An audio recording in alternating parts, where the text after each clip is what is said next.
Hello, ladies and gentlemen, and welcome again to Syriana Analysis. I'm your host, Kevork Almassian. Thank you very much for tuning in to today's live streaming, whether you're watching this on YouTube and on Rumble. And thank you very much, Red Access, for moderating the live chat as usual. And also, very much thank you to our Iranian Putin for the super chat and for thanking us for what we do here on Syriana Analysis. And that is bringing you news analysis, commentaries, and geopolitical analysis, putting different events into proper context, political, historical, geopolitical, and connecting the dots. So if you're looking for quality content, you are in the right YouTube channel, Syriana Analysis, where I will promise you to bring quality analysis and commentaries about the ongoing events around the world in my capacity and as much as I understand. When I don't understand something, I will definitely go and do research and be capable of speaking about this case, right?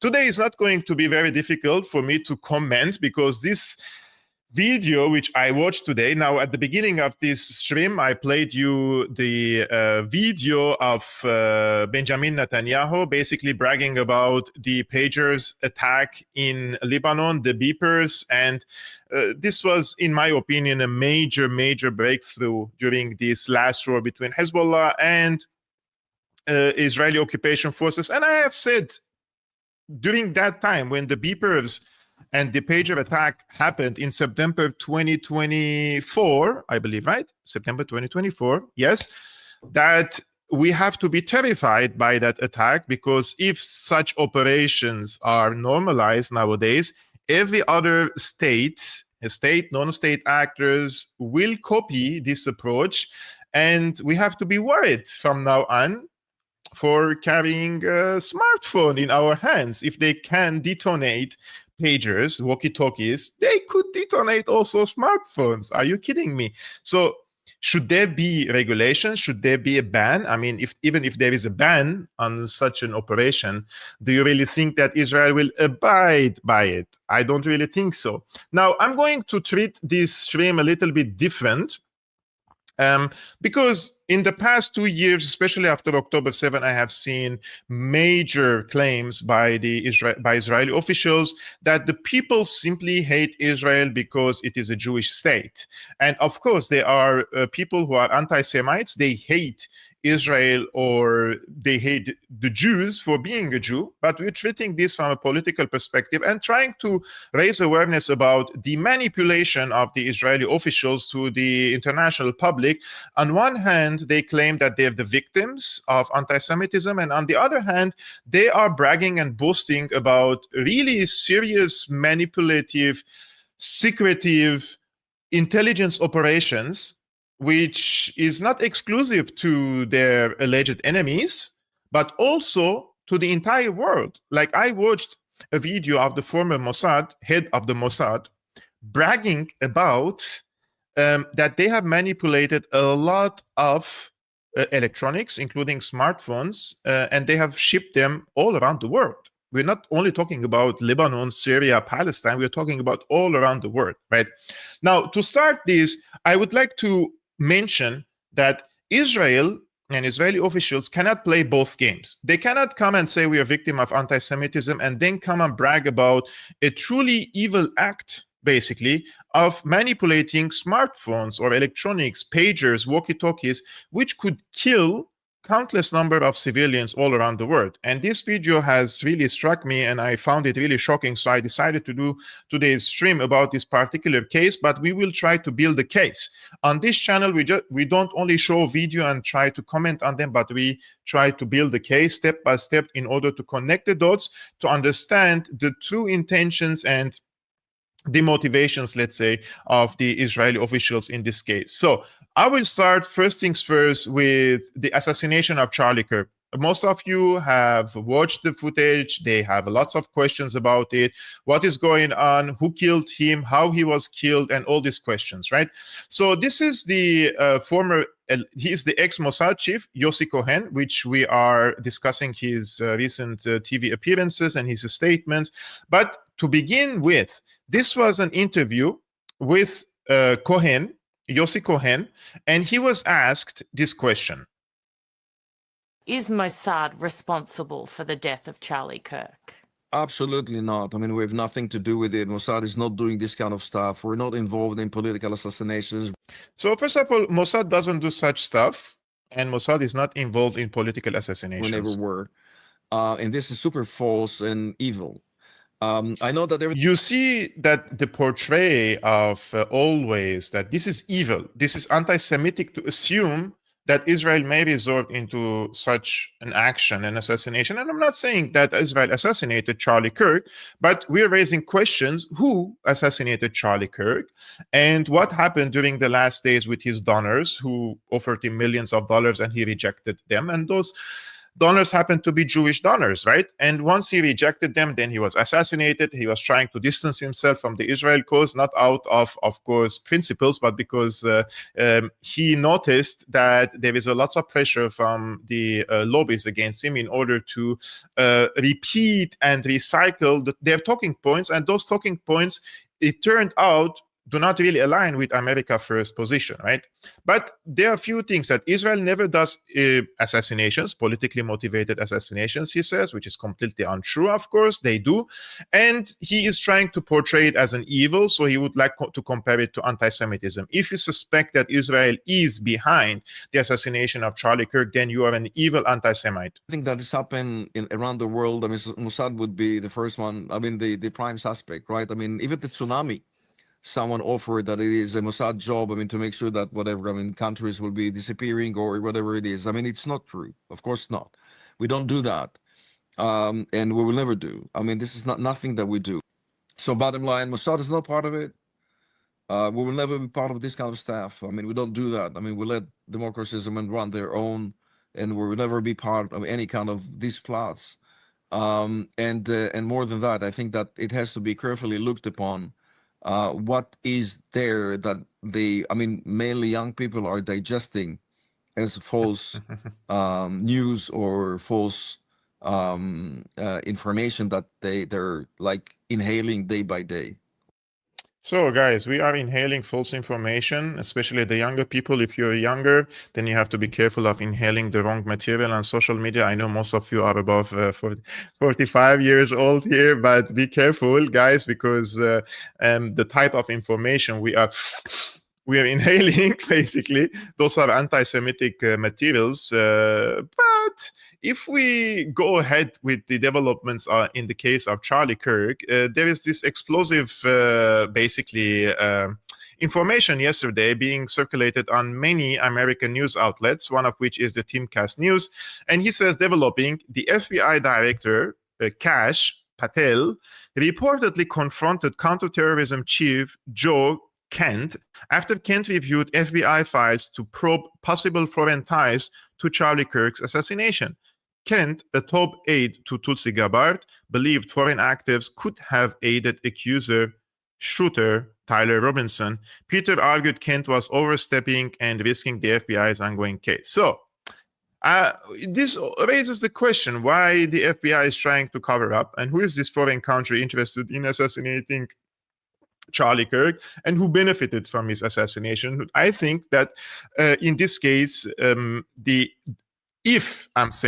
if, for an argument's sake, if Israel stands behind the assassination of Charlie Kirk in order to take over the Pusa, the organization that Charlie Kirk has built with the help of Israeli and Jewish donors, basically Zionists and Jewish and neocon donors in the United States, I think that has blown up into their faces, because we have seen a lot of allegations against Israel, and many people nowadays in the United States believe that there can be a foreign hand behind the assassination of Charlie Kirk, one of whom is, of course, Candace Owens, and she is posting a lot of materials nowadays. I'm not really following the case closely.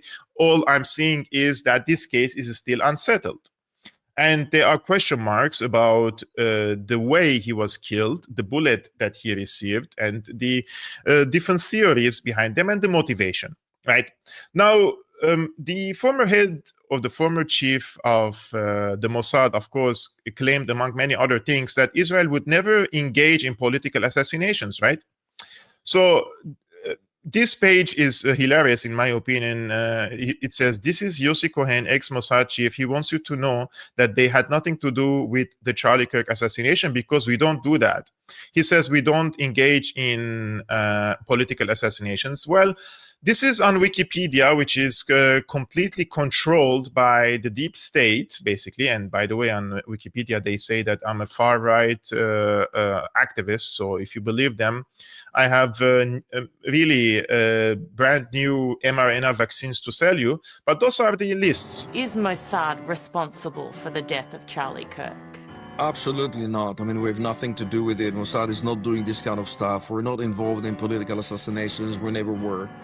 And this is super false and evil. I know that everything that has happened around the world, I mean, Mossad would be the first one, I mean, the prime suspect, right? I mean, even the tsunami, someone offered that it is a Mossad job, I mean, to make sure that whatever, I mean, countries will be disappearing or whatever it is. I mean, it's not true. Of course not. We don't do that. And we will never do. I mean, this is nothing that we do. So bottom line, Mossad is not part of it. We will never be part of this kind of stuff. I mean, we don't do that. I mean, we let democracies run their own, and we will never be part of any kind of these plots. And more than that, I think that it has to be carefully looked upon. What is there that mainly young people are digesting as false news or false information that they're like inhaling day by day.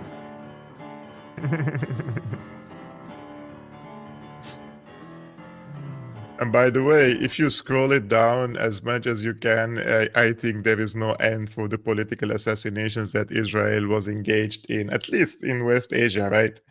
And the issue of JFK, the CIA, Israel, allegations, all these things happened in the past. So I think it is counterproductive for the chief of Mossad to come to an interview and say, oh, we don't do such things. Are you crazy? We have never done such things in the past. Oh, by the way, the chat, I can now make it a little bit, yes, I think this is really good. Now it's more visible, the chat on the screen. There is a new settings now in the software, livestream, which I use. Livestream? StreamYard. Livestream. What's livestream? Livestream is StreamYard, which I use for this. And now the comments are more visible on the left or the right side, on the right side of the screen, I believe. So if we want to move on with connecting the dots that we're trying to do in this stream. This is published by the US Secret Service, the Secret Service, which is mandated by the Congress. The Secret Service dismantled the network of more than 300 SIM servers and 100,000 SIM cards in the New York area that were capable of crippling telecom systems and carrying out anonymous telephonic attacks, disrupting the threat before world leaders arrived for the UN General Assembly. And this is on the 23rd of September 2025. So they have found these equipments who were meant for manipulating and spying on foreign leaders in the United States during the UN General Assembly, right? Now, in order to bring these dots together a little bit so that we understand and put it in the proper context, I think we have to mention the fact that Bibi Netanyahu himself, he bragged about the Israeli technology. And he said something hilarious in this video. He said, he was talking, by the way, to congressmen and congresswomen, of course, most of whom are on the payroll of AIPAC. And he says, but do you have cell phones? He says, you have cell phones here. You're holding a piece of Israel right there. You know that? Like, he's literally saying the smartphones that you hold in your pocket means that you are carrying a piece of Israel in your pocket, right? Take a look. I just said this in another meeting, and they said, oh, Israel is isolated. Israel can't break out of the siege. And I said, we will. Some of them have stopped weapon component shipments. Can we get out of this? Yes, we can. We're pretty good at producing weapons. Like intelligence, we share both with the United States. A good chunk of your intel.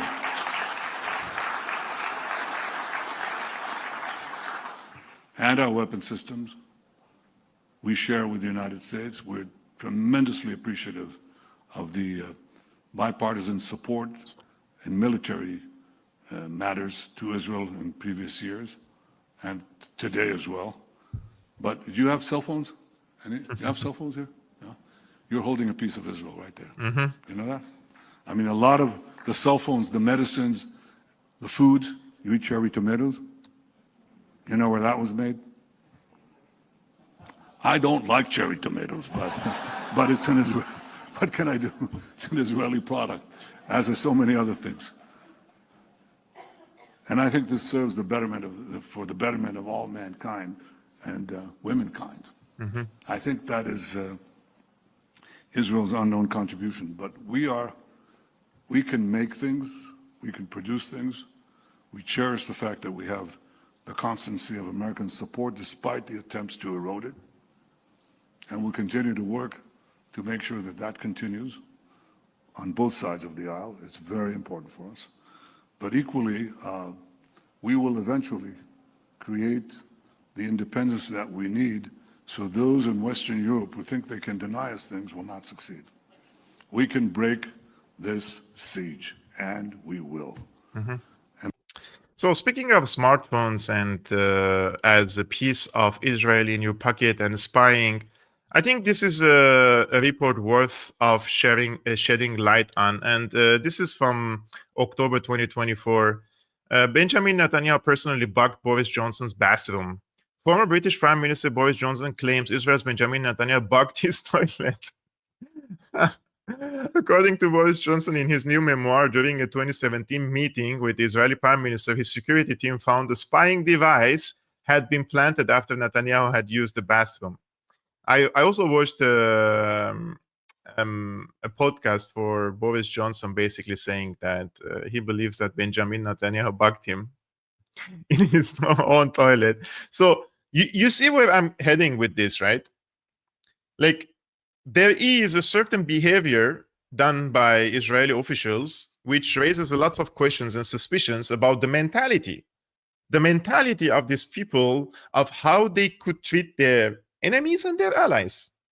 Pager attack in Beirut and Syria, thousands of people were injured and killed. And then exporting this type of products all over the world, probably in places that they may believe that these places would become hostile to them, right? And bugging their own allies, right? And the most explosive thing, why I came with this a little bit of recent historical statements and events and videos, because I watched the video this is a very new video, by the way, only published yesterday. The ex-Mossad chief, Yossi Cohen, he openly bragged about supplying booby-trapped and spy-manipulated equipment, including Hezbollah's pagers, to countries all over the world. Cohen said, "Do you know how much treated equipment we have in these countries? Not only booby-trapped, but spy-manipulated equipment in all countries you can imagine." I'm literally quoting him, by the way. Cohen claimed that he personally invented the method between 2002 and 2004, the same period Israel expanded covert electronic operations across Lebanon and beyond. And Cohen described the pager method as a technological weapon first tested during the Second Lebanon War, implying that some targets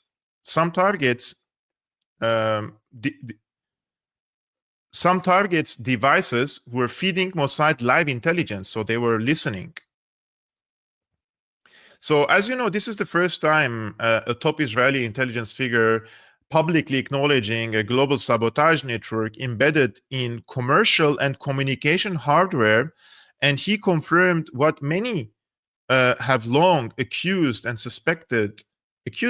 Israel of using technology as a Trojan horse, right? So this is the video I'm going to show you of Yossi Cohen. Did you see any surprises in Gaza? Surprises? Yeah. You Like mean you- intelligence surprises? Pages, walkie-talkies. Do you know how many equipment, I mean, treated equipment do we have in these countries? Hmm. You don't. I do. You mean I do. You mean booby-trapped equipment Not only booby-trapped, and spying? manipulated equipment.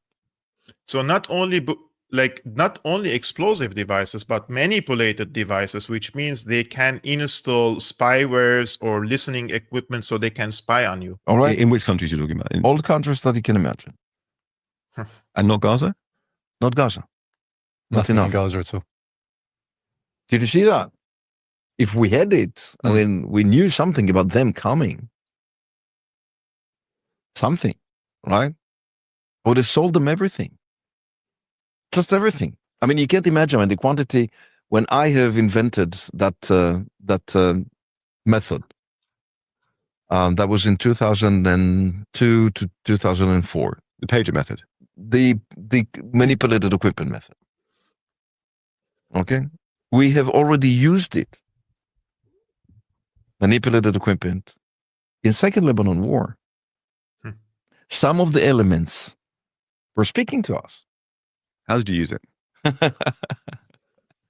Want a glass of water? We can get some brandy. Yeah, He could tell you. He could tell you, but he didn't. I know have it's to an kill you. early morning in London. I mean, I don't think that is the case. But in how did general we do terms, it? I tell you. Did you see? So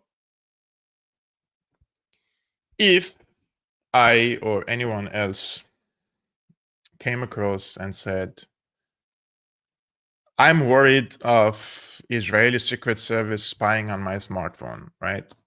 Maybe they're listening to me. Maybe they are listening to me. I don't know.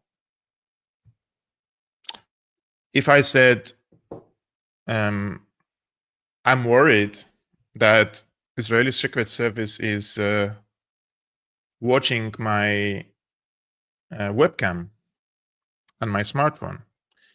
And just for you to know, this is a smartphone which has a blocker on my screen, right? I block the screen because, not the screen, the webcam with an equipment because I know for a fact that they can spy even without your knowledge. So if I want to talk with someone on my webcam, there is this blocker which I can open and I can talk and then I close. But how can we block the listening part? I'm not an important person for them, right? But they could at some time record you saying something stupid or listen to you or record you during an argument or something, and they could use it against you and they could sell it to the press, right? If I came across and said, I'm worried and I'm suspecting, I would be called crazy. I would be called an anti-Semite. But this is the former chief of Mossad saying that he personally invented a method to weaponize technology, to export these technological equipments all over the world. Some of them are detonated, they are explosives inside, and others are manipulated with spying equipment. Him saying this, right? When he was asked, what about Gaza? Did you send such equipment to Gaza? And he said, no, we didn't send to Gaza. That's why they couldn't foresee the attack of October 7. Now, I will use an Arabic term, which is like, Billah alaykum. Billah alaykum. If you believe in God and you are honest with yourself, do you really believe that the Mossad and the secret services in Israel have sent such equipments all over the world? This is what the former ex of Mossad said, right? But not to Gaza? Do you really think that the enemy of Israel standing a few meters away from the fence hasn't received manipulated equipments, but they thought about sending it to Hezbollah, they thought about sending it to Syria, to Iran, to all over the world, but not to Gaza? Do you really, billah alaykum, do you really believe that they haven't sent it to Gaza, any of these equipments, to spy on Hamas and the leadership and the planners who carried out the October 7?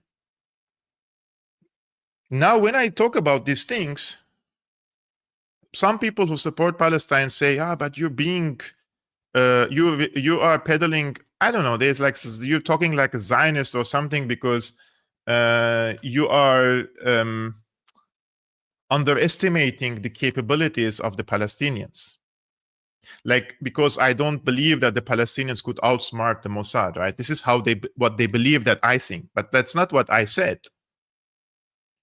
Gaza is, the size of Gaza, guys, is smaller than the areas which Israel occupied in a matter of few days in Syria after the fall of the regime. They occupied more territories in Syria, bigger size of Gaza in Syria than Gaza itself. It's a very small territory, completely surveilled, completely monitored by all sorts of surveillance systems, all sorts of technologies, cameras, lasers, and data collection from Gaza. And I also believe that the same way Hezbollah was infiltrated, Hamas was infiltrated as well by the Israelis. So it is impossible for me to believe that they were caught off guard, completely surprised, shocked. Oh my God, we didn't see this coming. If the Egyptians saw it, Israelis saw it as well. Israeli secret services, they noticed it.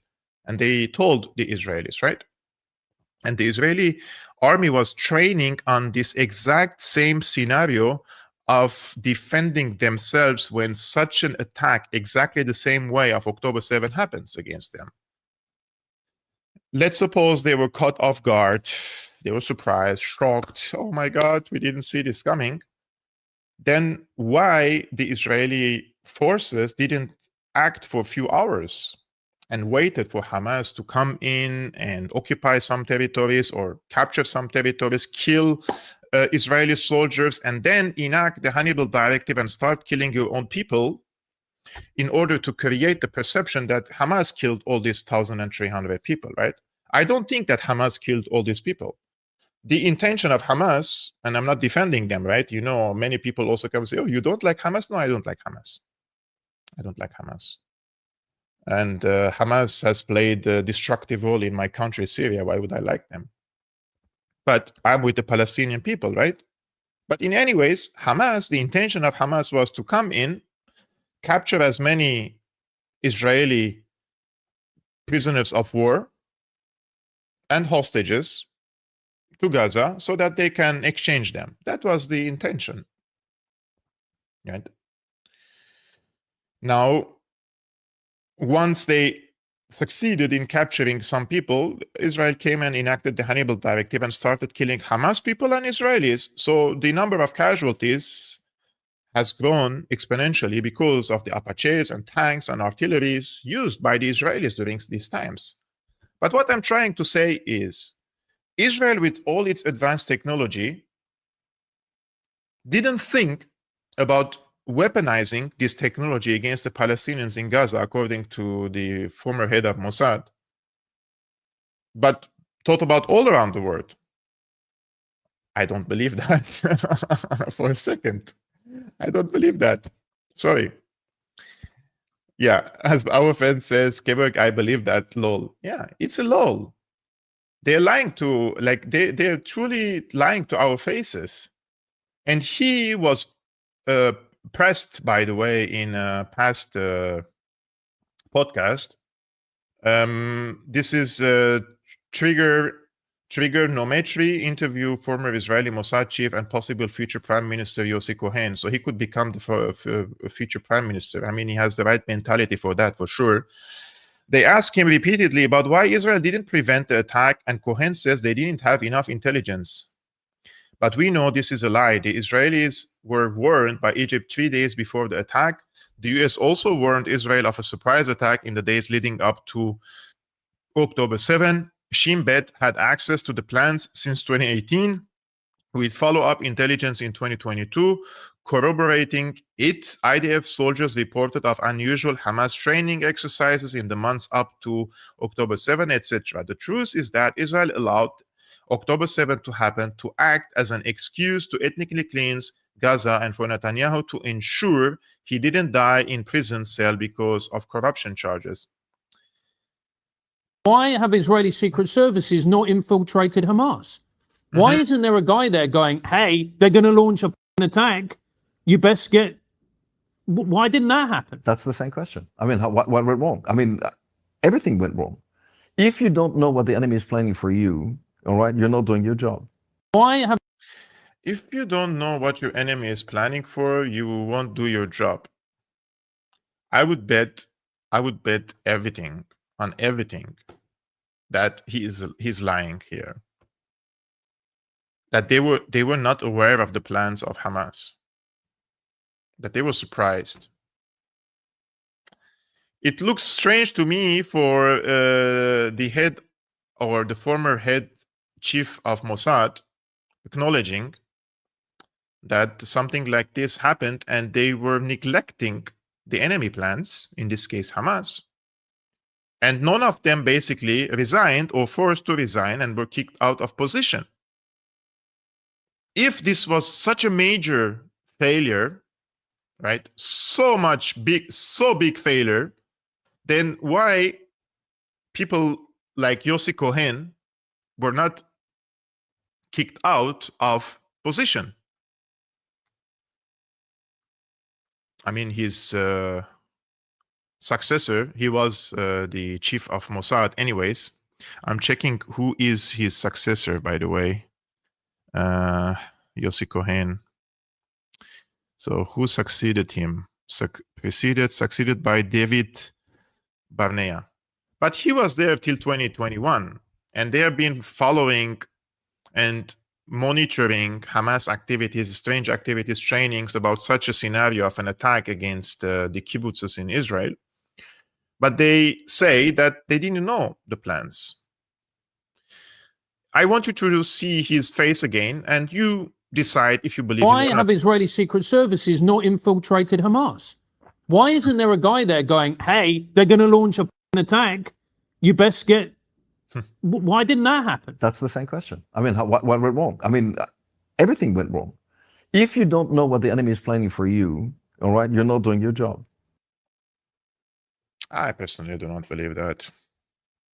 Anyways, I want to bring your attention to his memoir, by the way. He published his memoir a few weeks ago. And this is, just a second, maybe I can make it a little bit bigger for you. This is from the book released a few days ago of Mossad, former head of Mossad, Yossi Cohen. He describes President Putin giving the green light to strike Syria in order to hit Iranian provision of weapons to the Axis. So this is what he said. He said, I visited the Kremlin to explain in detail how and why we had to hit that route because of the weapons finding their way to Iran's Revolutionary Guards within Syria and to Hezbollah in Lebanon. Putin followed my logic, proposed that our respective deputy chiefs of staff open up a red line every time we intended to attack and gave his blessing. That permission to strike at the interests of his partners in Iraq as well as Syria was essential since the Russians operate S-300 and S-400 air defense systems that can strike at aircraft flying at up to 30 kilometers high. We cannot risk the beautiful F-35s the Americans give us, so we cannot be shy about our best interests. The Russians are tough negotiators, as I discovered, as leader of the Israeli delegation in dealing with Sergei Lavrov, who has been Minister of Foreign Affairs for 20 years, and his team during the JCPOA nuclear arrangements, which we worked so hard to derail. Yet once a degree of trust has been established, there is also room for intelligent, beneficial movement. I was our Prime Minister's special envoy to the Kremlin on a range of different issues and found President Putin to be a great listener, an incisive negotiator, and a supremely agile or agile thinker. No matter how complex the situation, he repeatedly had the presence of mind and the breadth of understanding to look at things from every conceivable angle and to come up with a solution of breathtaking, almost audacious simplicity. He made a series of telling points and made a series of complementary moves to foster complementary goals that I have never forgotten. I still have faith that Saudi Arabia will emerge as Israel's most influential partner in the Middle East. Its relations with Russia date back to its... Anyways, so what Yossi Cohen basically saying in his memoir that Israel and the United States were coordinating, Israel and Russia were coordinating before aerial strikes by the Israeli side. Now, I will tell you my information from my sources back then in Syria, and then we will complement it with the information that we read now by Cohen. Israel and Russia have established joint military operation room, a virtual one, that they would communicate few moments before any Israeli attack against Syria. Because the Israelis know that their American equipment are seen as hostile objects by the Russian S-300 and S-400 in Hmeimim Air Base. So in order to avoid any aerial conflict or accidents, they used to tell the Russians moments before an attack certain coordinations and probably where they're going to attack, so that the Russians would not launch any weapons and any air defense systems against American fighter jets used by the Israelis to attack Syria and basically to attack Iranian-linked also targets. That is true. But to what extent he is being honest with this memoir about that Putin himself gave a green light, you know, to carry out attacks against weapon cargoes going to Lebanon, that is questionable, because my information also says in 2015, when the Russians intervened in Syria, they told the Syrians, they told the Iranians, they told the Iraqis, they told the Lebanese, Hezbollah, everyone, like, our mission in Syria is exclusive for combating these terrorist organizations, and we will help the Syrian army capture certain areas, but we are not part of your axis. We're not your buddies. We're not your allies in your fight and conflict against Israel.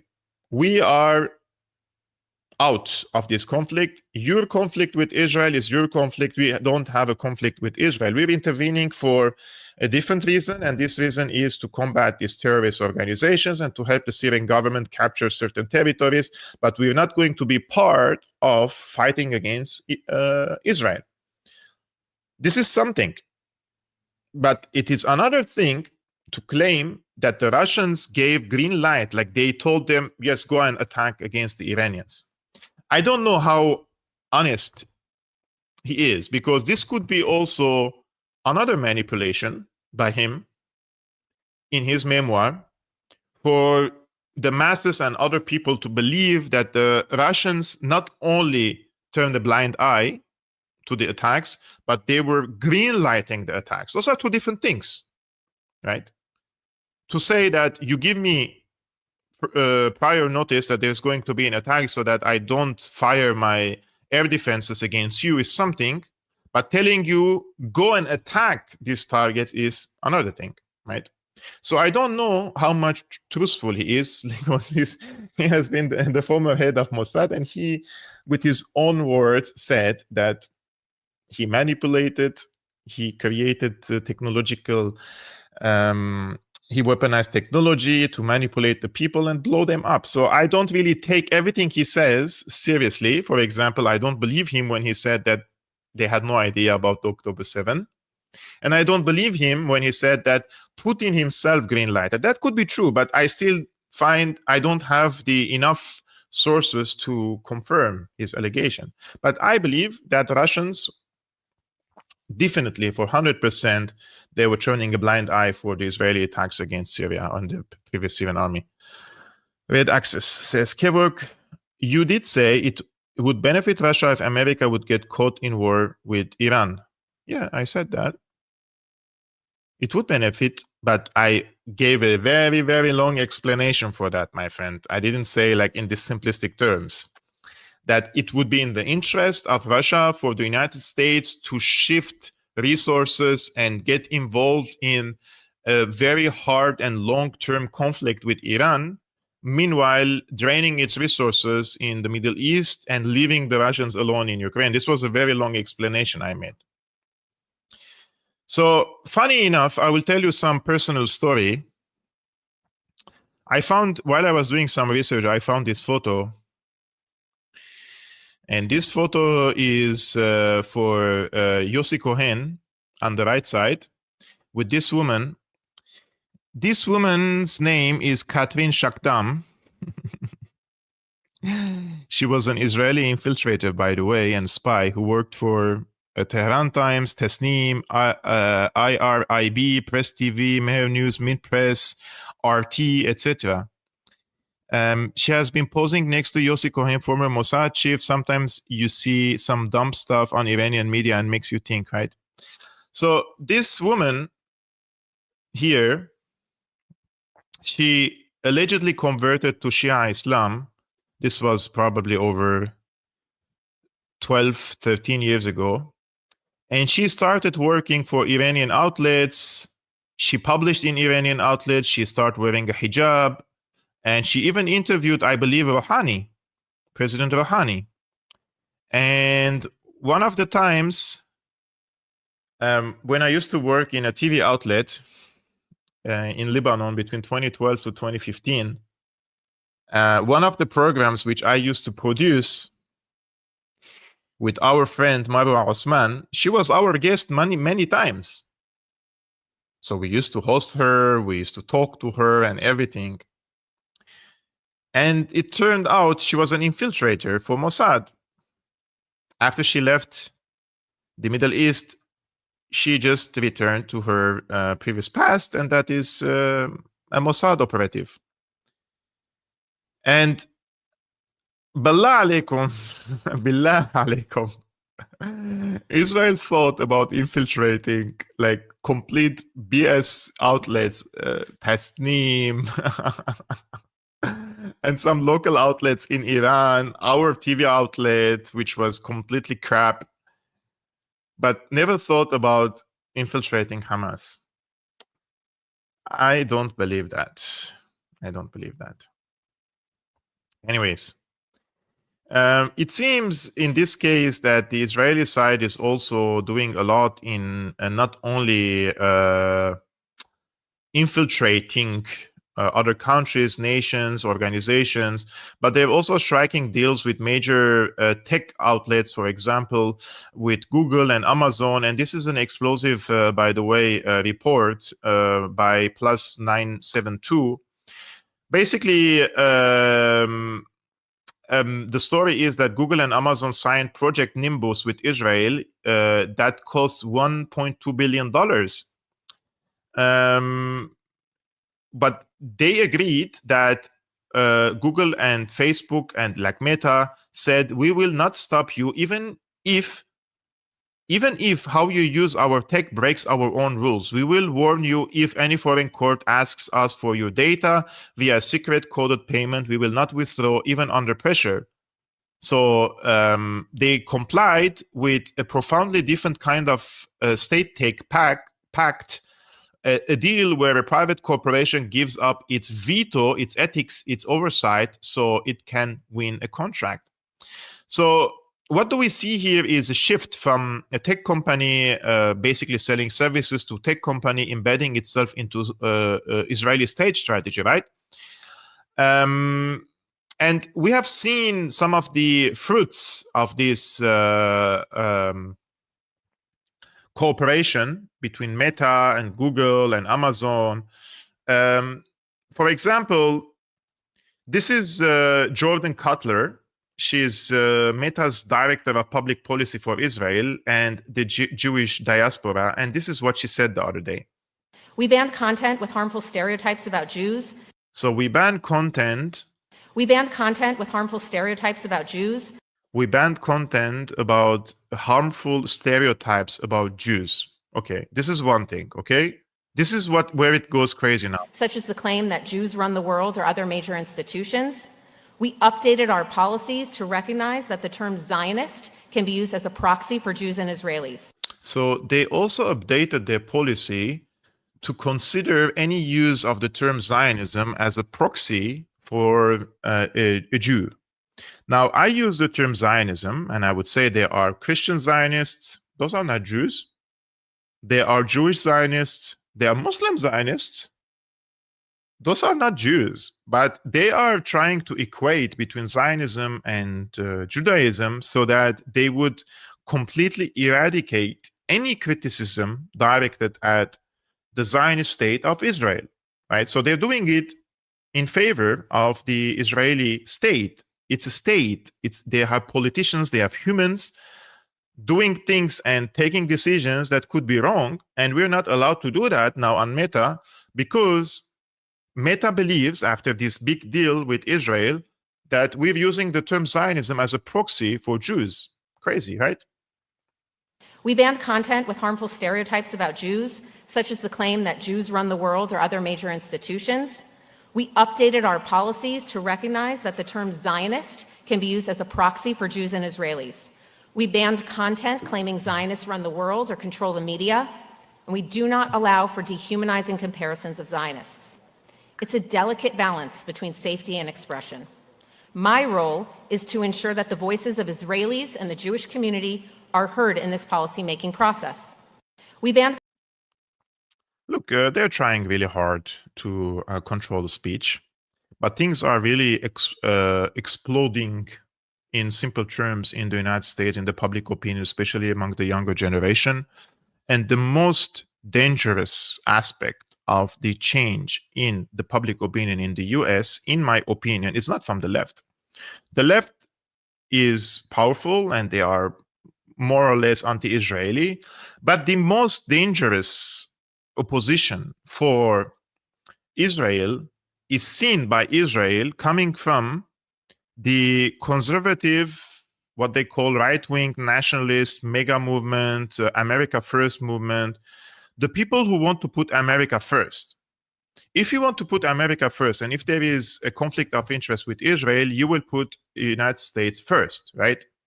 But Israel cannot survive without direct American support during a conflict and during time of peace.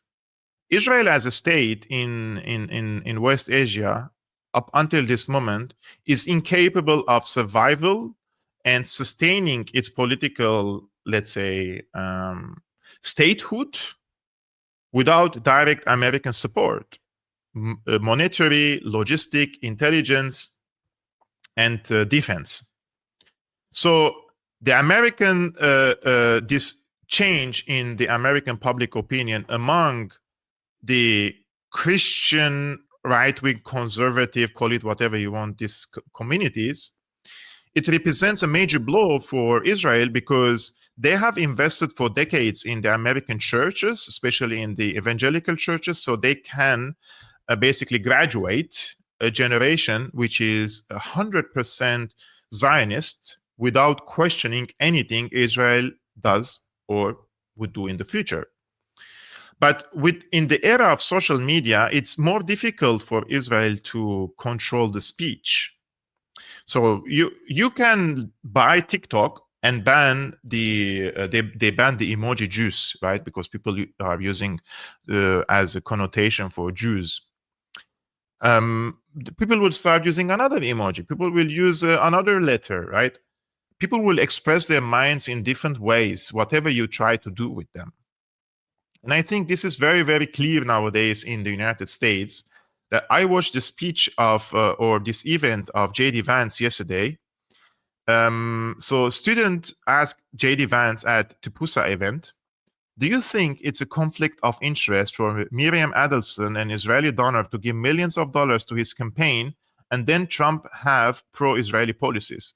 Like, the change in the US is so fast nowadays in the public opinion that these type of questions have become nowadays circulated and normalized among younger generation, especially among the MAGA people. And look at this event, the question, the formulation of the question, and the guy who is asking the question, the student, a young, probably 18, 19 years old, America First MAGA person, basically asking, why are we prioritizing Israel? And is there a conflict of interest that Miriam Adelson is paying hundreds of millions of dollars to Donald Trump as a donation? Does that impact and influence his foreign policy? Hello, I have a question about Israel and Trump's policy towards it. Do you think it's a conflict of interest for Miriam Adelson, an Israeli donor, to give millions of dollars to his campaign and then Trump have pro-Israeli policies? Well, if you're asking, do I think the President of the United States has a conflict of interest? No, I do not, because I know how the President of the United States makes his decisions and I see it behind the scenes. Now, as the President himself has said, Miriam Adelson, who, by the way, I know and I have a very good relationship with her, she is very clear about the fact. She doesn't hide the fact that she really loves Israel, and that is part of what motivates her political giving. By the way, do you notice that this answer basically was hilarious, that he didn't deny that Miriam Adelson is Israel first? He didn't say that Miriam Adelson is not Israel first. She just confirmed his fears that she is Israel first and she is donating for Donald Trump. But he says that Donald Trump position comes from America first and not from the donations of Miriam Adelson. But he confirmed without saying directly that Miriam Adelson is an Israeli donor and not an American donor because she is a dual citizen, right? That is a reality. At the same time, the President of the United States is America first through and through. And let me give you just a couple of examples of this. Number one, we have heard from some pro-Israel voices, some people who really love the state of Israel, that they don't want us to have a relationship with certain Middle Eastern countries. Well, the president, his attitude is, we need to build relationships with any country where we have shared interests, and he's going to do it if it's in the interests of the American people, and he's done exactly that. Number two, there were people, and I remember this criticism of the President of the United States, I just raised it in the context of a conversation that I had with Charlie. I remember when people said that the President of the United States was going to get us into a multi-100,000 troop regime change war for Israel. This was 4 months ago, this was 6 months ago.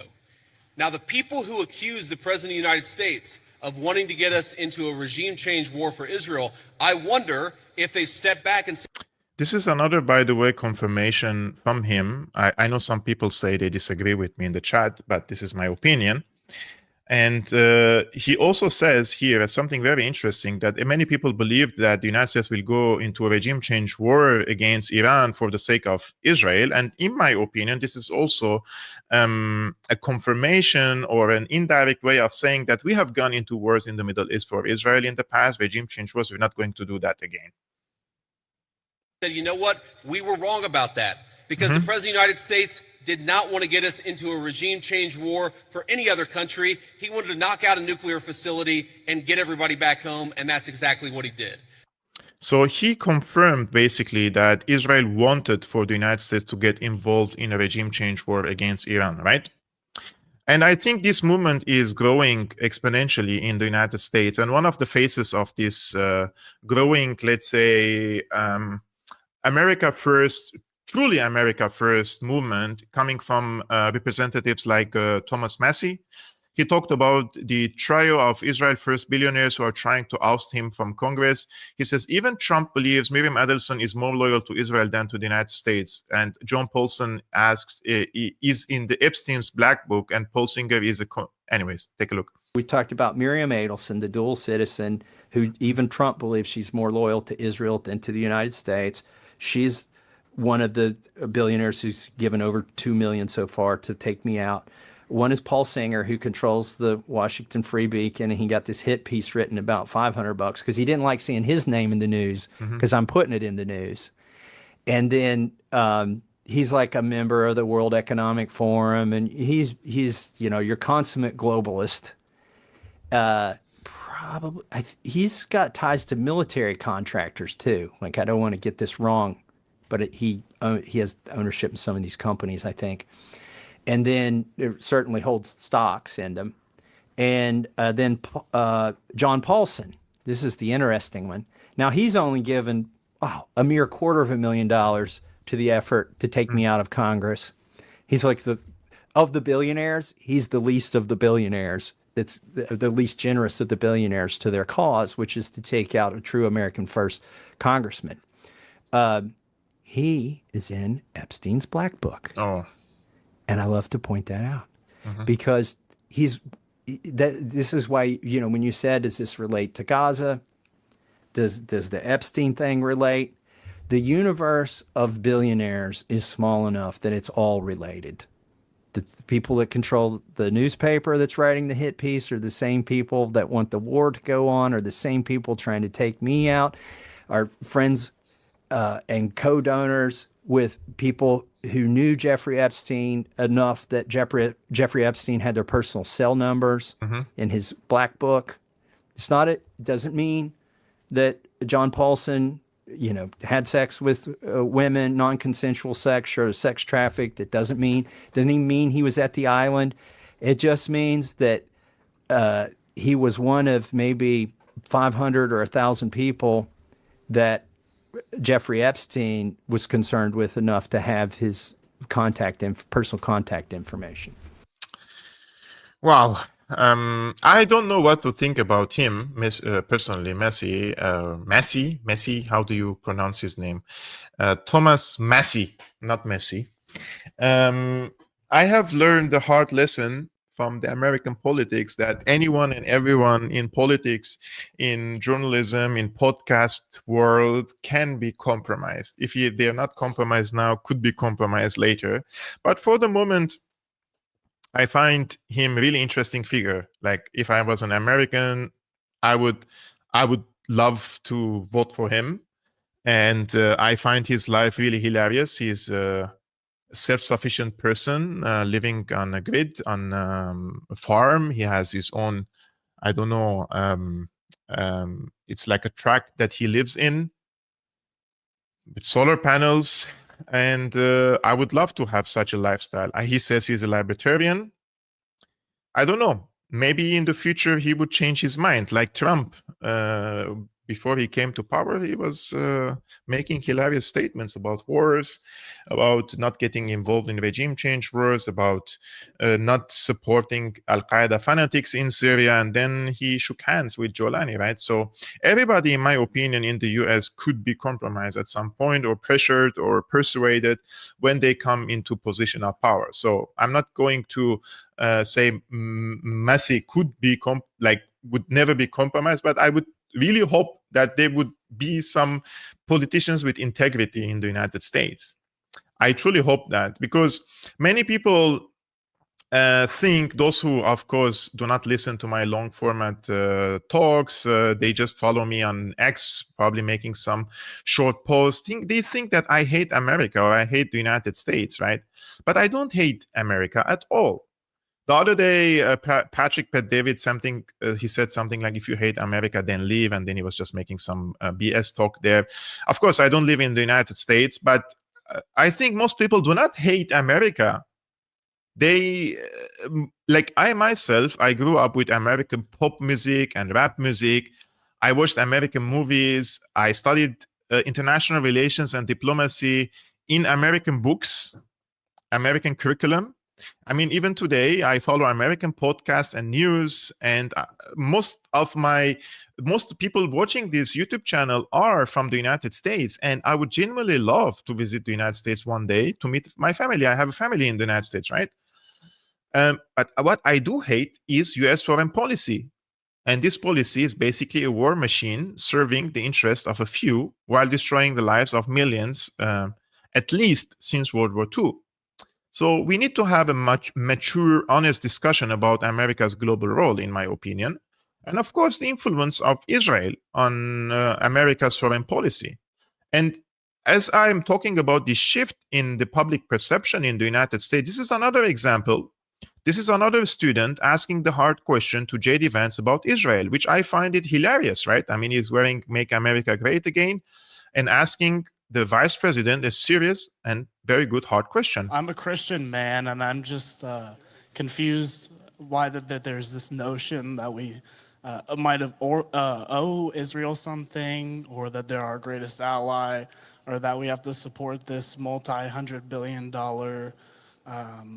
foreign aid package to Israel to cover this, to quote Charlie Kirk, ethnic cleansing in Gaza.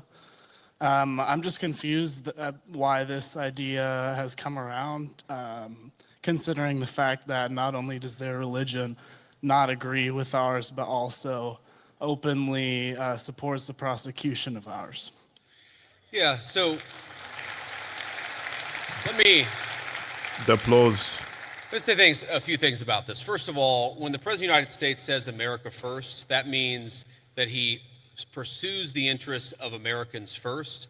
That is our entire foreign policy. And that doesn't mean that you're not going to have alliances, that you're not going to work with other countries from time to time. And that is what the president believes, is that Israel, sometimes they have similar interests to the United States and we're going to work with them in that case. Sometimes they don't have similar interests to the United States. And this example, the most recent Gaza peace plan that all of us have been working on very hard for the past few weeks, the president of the United States could only get that peace deal done by actually being willing to apply leverage to the state of Israel.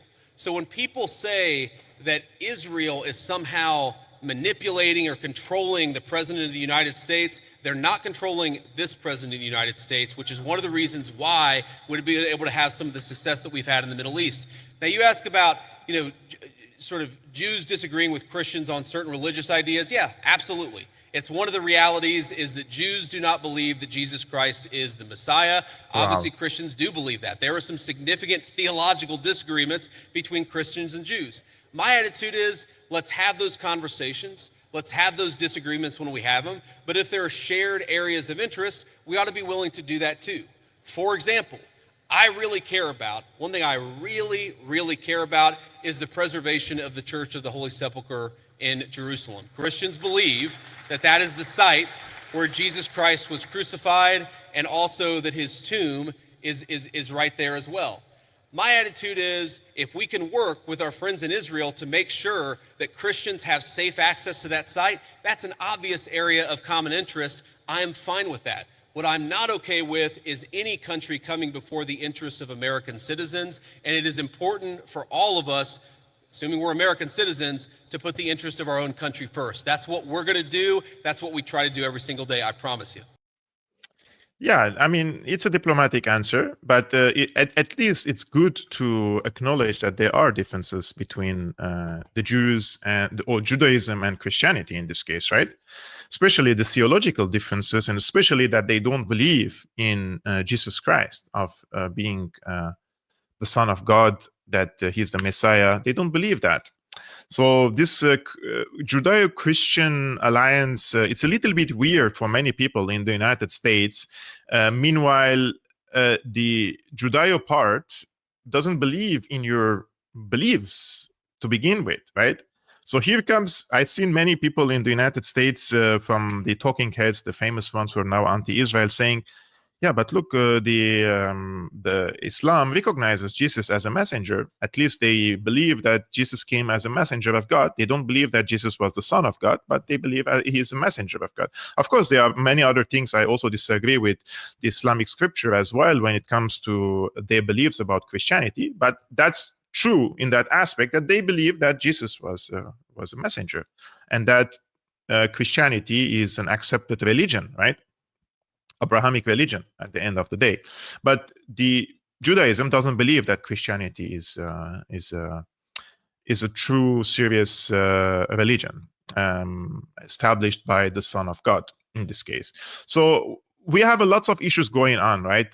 Politics, theology, media, propaganda, and the eroding, let's say, support of Israel in the United States is very alarming for the Israelis. That's why we have a huge paid campaigns inside the United States to bring back the people who lost their support for Israel, right? So I think we're living at times that we're witnessing one of the largest propaganda campaigns in history, right? And Israel knows that if they lose the United States, it's over for them. So that's why they are targeting mostly the younger generation in the United States, because if this younger generation grows up, when they become 30, 40 years old, they're the ones who are going to replace the current politicians and the ones who are in positions of power, right? It's very terrifying for them. So they have lots of programs in the United States paying to recruit influencers and spread their talking points and hasbara and propaganda. Some of them probably are truthful, I don't know. But in any ways, they're paying lots of money. And they have something called Project Ether, which I discussed this in length on Syriana Analysis. It is a dedicated program, basically, for the United States. And this types of projects have been circulated and normalized during the past 2 years, at least, right?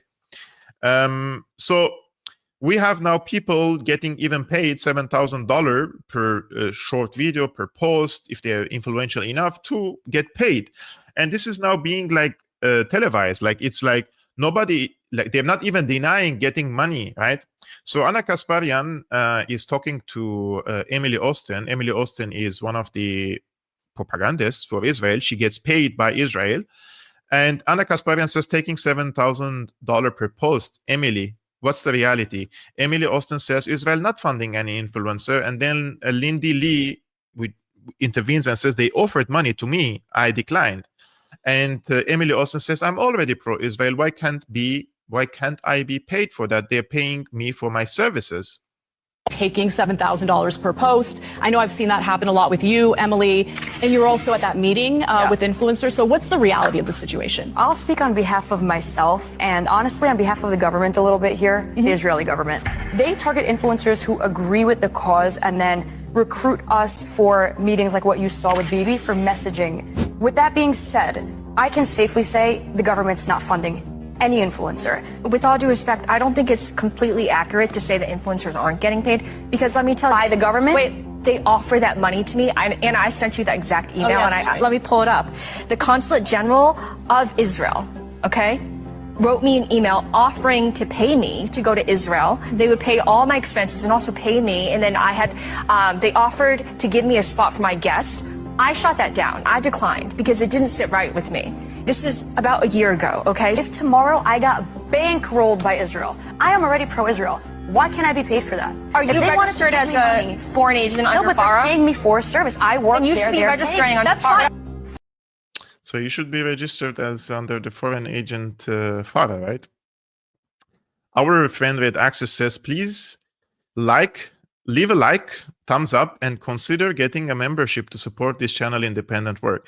The membership, guys, you can do it. All the links are in the description below, and you can become a YouTube member, by the way, to support this work. Or you could become a patron. The link is scrolling on the screen, patreon.com/Syriana Analysis, if you like to support this channel also financially. And you can also simply scan the QR code on the screen. Because according to our moderator, he says, Kevork refused the $7,000 tweet and needs our support. He deserves it, Lord.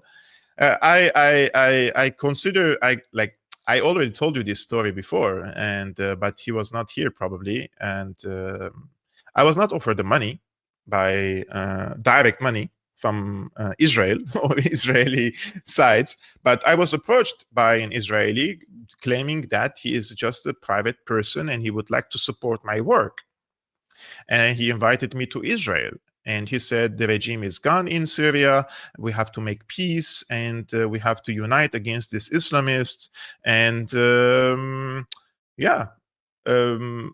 even when my channel received a strike on YouTube, he sent me a DM saying that he would do everything in his capacity to lift the strike if I, change my attitude or so. I mean, it will not work. Not money, not nothing. My soul is not for sale. As easy as it can be. So try with other channels, Habibis. My friends, tomorrow, Friday, we are going to do our weekly show with our dear friend Tarek Cheryl Amar. We are going to discuss the recent meeting between Trump and Xi Jinping, and we will discuss one of the newest weapon revelations by Russia and the military situation in Ukraine. So if you're looking forward for that conversation, please subscribe to Syriana Analysis, and tomorrow we're going to discuss serious geopolitical and military issues with our dear friend Tarek Cheryl Amar at 5 p.m. Central European Time, 12 noon time, Eastern American time, since you guys didn't change your time yet to the winter zone in the United States. So we will see you tomorrow. Peace be upon you, upon your families. And thank you so much for everyone. And a special thanks to our dear friend, Red Access, for moderating the live chat. And I will see you tomorrow. Peace.